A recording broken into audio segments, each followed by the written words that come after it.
అన్న అది great India తాత ఉన్నాడు కదా, మీ మూవీ గురించి 40 minutes రివ్యూ ఇచ్చిండు కదా, మరి ఒక యాంకర్ని పెట్టుకుని ఎవరైనా 3 minutes 6 minutes మ్యాక్స్ 10 minutes, మరి ఇది పర్సనల్ అజెండా అయ్యిందా అని. నేనంటే ఆయనకి చాలా ఇష్టం, అమితమైన ప్రేమ. కింద పెట్టాడు ఒకసారి, కింద పెట్టాడు కదా, ఆయన అంటే చాలా గౌరవం అని చెప్పి ఒక కామెంట్ పెట్టాడు. ఎవరో ఈయన ఎందుకు ఈయన కార్యక్రమం అంటే ఆయన అంటే చాలా గౌరవం అని పెట్టాడు. ఒక్కొక్కసారి చూడండి, అతి ప్రేమను కూడా ఒకసారి భరించలేం కదా. సో ఇంకోటి ఏంటంటే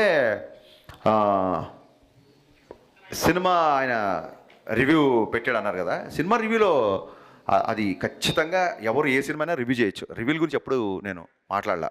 ఇన్ఫ్యాక్ట్ 2.25 రివ్యూ ఇచ్చిన గ్రేట్ ఆంధ్రలో నాకు నచ్చిన విషయాలు చాలా ఉన్నాయని చెప్పే కదా. సిచి అలాంటి షాక్ తట్టుకొని ఇవాళ ఇక్కడికి వచ్చాను బాసు.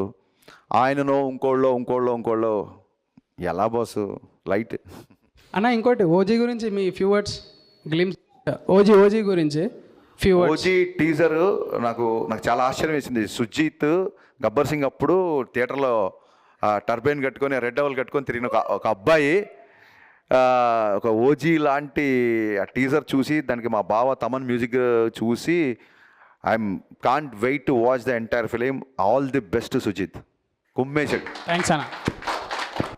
అన్న ఒక ఐటమ్ సాంగ్ ఎక్స్పెక్ట్ చేయొచ్చు ఉస్తాద్ భగత్ సింగ్లా? దీని అసలు ఈ క్వశ్చనే ఒక ఐటమ్ ఇప్పుడు బేసిక్గా. సర్ప్రైజ్. థ్యాంక్స్ అన్న.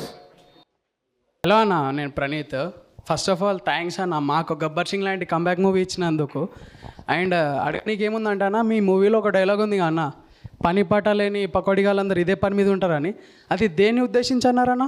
అది నీడ్ నాట్ బి మీడియా. అసలు మీడియా గురించి అనలేదు. మీడియాలో ఎక్కడో 2-3 నాకు ఏదో చిన్న ఆర్గ్యుమెంట్లు డిబేట్ లాంటి వచ్చి, కానీ ఎంటైర్ మీడియా కాదు, మీడియానే వాళ్ళ సినిమాని విపరీతంగా సోషల్ మీడియాలో కావచ్చు, ఎలక్ట్రానిక్ మీడియా వచ్చి ప్రమోట్ చేస్తుంది.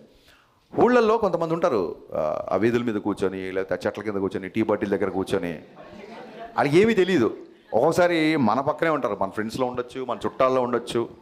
సో పని పాట లేని పకోడిగాళ్ళు అంటే నిజంగా పని పాట లేని పకోడిగాళ్ళు, అంతే తప్ప ఒక ప్రొఫెషన్లో ఉన్నవాళ్ళు లేక ఇంకో దాంట్లో ఉన్న వాళ్ళు కాదు. ఊరికే చూసారా ఊళ్ళో గాలి వార్తలు, దే ఎంజాయ్ ద రూమర్. ఇది ఎలాంటి బ్యాచ్ అంటే రోడ్డు మీద వెళ్తున్నప్పుడు 10 మంది జనాలు గుమిగాడు అనుకోండి, అరే ఇక్కడ ఏదో యాక్సిడెంట్ అయిందంటే దిగి చూస్తాడు. వీడు పొరపాటు నాడికి ఏం లేదు, చిన్న దెబ్బలతోనో మట్టితోనో బయటపడి డిసప్పాయింట్ అయిపోతాడు. ఆడి కాలు ఇరిగితేనో ఆడి రక్తం వస్తే కానీ సాటిస్ఫై అవ్వడు.